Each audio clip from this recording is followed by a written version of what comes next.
Hello. I've been thinking a lot about positivity lately. I mean, we're just always talking about, keeping positive and just, I know it's a bad situation, but be positive and look on the bright side. And that's great. If you're able to do that, I think that you should do that. I know I'm kind of naturally like that. I'm just an optimist, so it's easy for me to see the bright side. And I think that's great to have that voice in your head. I also know that it's not necessarily the best for you to be that voice for someone else. So when I'm in the team page saying okay, someone else is complaining about something and I jump in and look on the bright side for you, that's not necessarily the most helpful thing. Okay. And I've caught myself doing this a couple of times.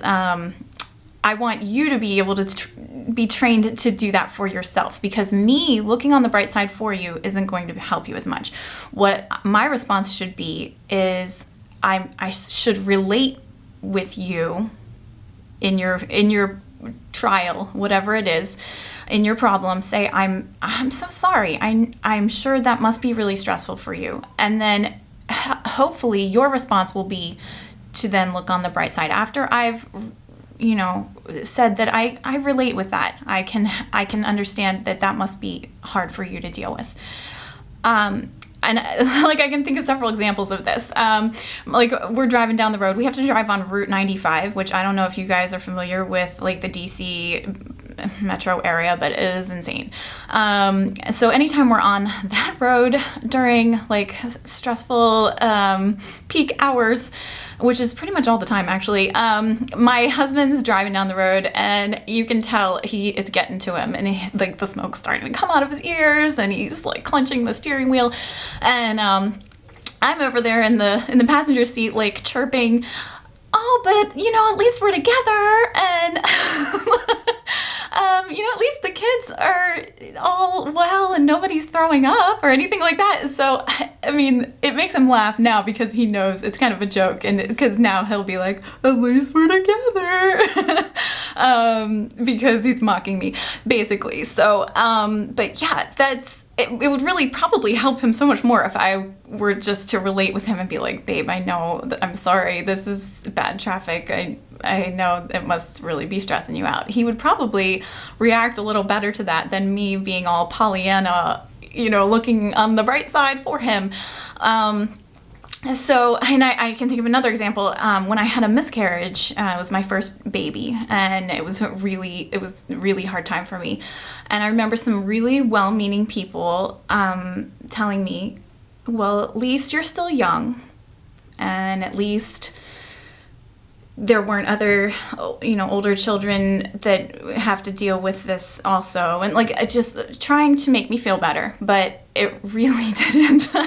I really just wanted them to say, I'm so sorry and I'm praying for you. Or, I really didn't want them to look on the bright side for me. They said, at least they're in heaven. And for me in that moment, now I can look back at that and feel comforted in that. But now in that moment, I was like, I want them here in my arms. I think that they would be perfectly happy here. And so, just try to take that and learn from that it's not really the most helpful thing for you to look on the bright side for other people in their situation. You want to relate with them instead and tell them how you can understand that it must be so hard, and then you can offer support in a helpful way that you can say, if when I was in this situation, if that's applicable, you can say, this is what I found to be helpful, and not in a know-it-all kind of a way, but if you say it in that nice, helpful way, that's so much more helpful than just being like, at least. Okay, so one more example. I told you I tend to do this to myself all the time. It's really great to have that voice, that inner voice, though. If you're telling it to yourself, then you'll find comfort in it. It's just not other people telling you. All right, so I have this trip to Maui coming up, and I had all these fitness goals that I was gonna lose all this well, I mean, not a ton of weight, but I wanted to get really toned up and everything. And just thought that I would be happier with myself if I did that, and it just never became a priority for me. I honestly just let it, the food was more of a priority, and I really enjoyed a lot of food. And so then, I told myself, I could beat myself up about that. I could really say, wow, you are a failure for that. And I know a lot of people do. That, especially with fitness goals, that's a big one, because you see yourself in the mirror every day, so it's a constant reminder. But instead, you know what I told myself? I was like, well, now I don't have to spend the money to get all new clothes, so yay.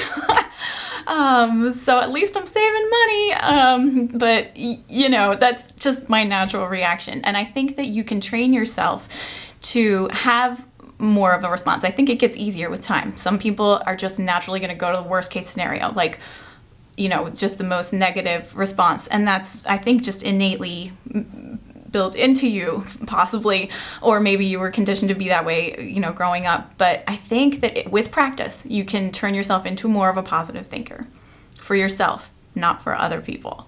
All right? I know this was really long-winded. Thanks for sticking with me.